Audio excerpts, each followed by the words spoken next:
Якщо одна банка 12-вольтового автомобільного акумулятора з якихось причин почне відставати в зарядці від інших, то через деякий час вона зовсім перестане працювати. І сама по собі така проблема не мине. Автомобіль почне погано заводитись, бо майже одразу напруга буде падати з 12 до 10 вольт. Як розпізнати таку несправність? Треба повністю зарядити акумулятор і, розряджаючи на лампочку, контролювати напругу. Якщо напруга швидко впала до 10 вольт, а потім довго, багато годин тримається на такому рівні, то так і є. Одна банка розряджена, а зарядити її окремо ми не можемо, бо немає доступу до проміжних клем-контактів. Всі довідники в такому випадку рекомендують замінити акумулятор на новий. Адже під час роботи несправна банка спочатку розрядиться до нуля, а потім взагалі почне перезаряджатися в протилежній полярності. А я знаю, як такий акумулятор можна відновити. Зараз я розповім, як саме. Допоможе контрольований розряд і наступна вирівнююча зарядка невеликим струмом при дещо підвищеній напрузі. Давайте розберемося, чому це взагалі працює. Коли одна банка починає відставати, то під час зарядки вона просто не встигає набрати стільки ж заряду, скільки набирають інші 5. А під час роботи автомобіля вона навпаки розряджається першою. І з кожним таким циклом різниця стає все більшою. І врешті-решт маємо ситуацію, коли одна банка вже майже мертва, а решта ще цілком працездатні. Саме тому звичайна зарядка нічого не змінить. Зарядний пристрій бачить загальну напругу акумулятора, він не знає, що відбувається всередині кожної окремої банки. Одні банки вже повністю заряджені, а слабка так і залишається недозарядженою. Тому наше завдання – максимально вирівняти стан усіх банок. Для цього робимо спочатку контрольований розряд. Найпростіше використати звичайну автомобільну лампу. Можна на 21 Вт або на 55 Вт. Підключаємо її до акумулятора і періодично контролюємо напругу мультиметром. Не потрібно кожні 5 хвилин дивитися на прилад. Достатньо перевіряти напругу раз на 1-2 години. Коли напруга поступово опуститься приблизно до 9-10 вольт, розряд припиняємо. Нижче опускати не варто, глибокий розряд користі не принесе. Тепер можна переходити до найважливішої частини – вирівнюючої зарядки. Заряджаємо невеликим струмом. Якщо це акумулятор на 60 Ах, достатньо 1-2 А.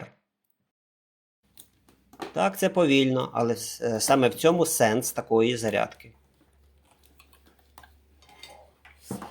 Напругу зарядного пристрою можна виставити трохи вищою, ніж при звичайній зарядці, приблизно 15-16 вольт.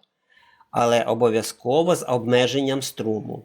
Як я вже сказав, 1, 2, максимум 3 ампери, не більше.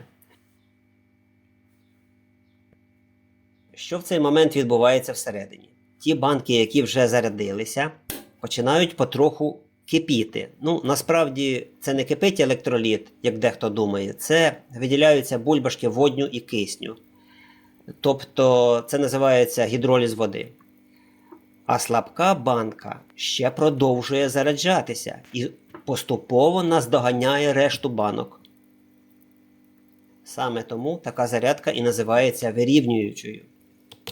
Звичайно, не треба думати, що це якась панацея. Якщо пластини вже обсипалися або всередині банки сталося коротке замикання, жодна зарядка вже не допоможе. Але якщо проблема саме у відставанні банки через сульфатацію, тривалий недозаряд або якусь іншу причину, то шансів на відновлення досить багато. Єдине, що тут потрібно терпіння. Така зарядка може тривати 12-20 годин, інколи навіть цілу добу. Весь цей час бажано контролювати температуру корпусу. Якщо акумулятор трохи перегрівся, зарядку краще призупинити, дати йому охолонути. І не забувайте про вентиляцію приміщення. Під час зарядки виділяється водень, тому ніяких відкритих джерел вогню близько не повинно бути. Як контролювати процес? Треба викрутити корки і спостерігати за бульканням. Поступово почнуть кипіти, тобто булькати всі банки, крім відстаючої. А ми процес продовжуємо. Бажано до моменту, коли всі банки почнуть булькати. При цьому напруга зарядки може доходити до 15-16 вольт.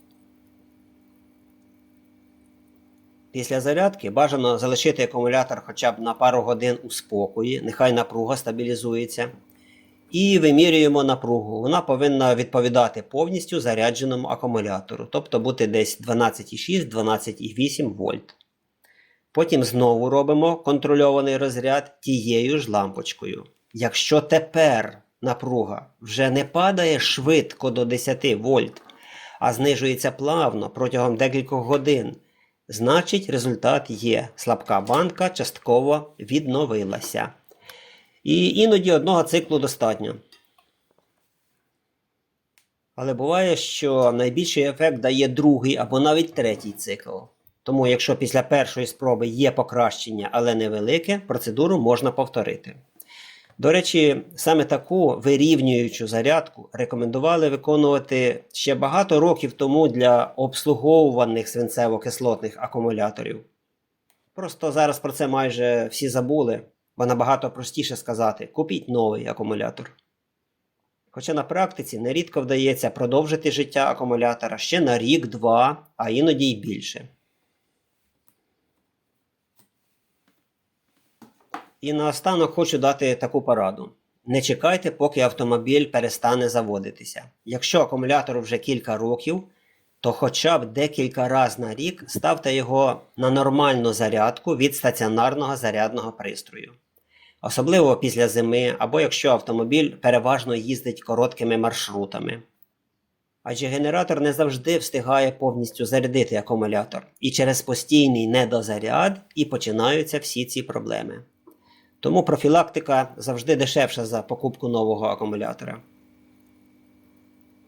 Так що, якщо ви зіткнулися з ситуацією, коли одна банка відстає, то не поспішайте викидати акумулятор. Спочатку перевірте його, зробіть контрольний розряд, виконайте вирівнюючу зарядку і лише після цього робіть висновки, приймайте рішення. У багатьох випадках акумулятор ще реально повернути до життя, і якщо все зробити правильно, він ще послужить на вашому автомобілю не один рік. Дякую за увагу. Бажаю всім успіхів!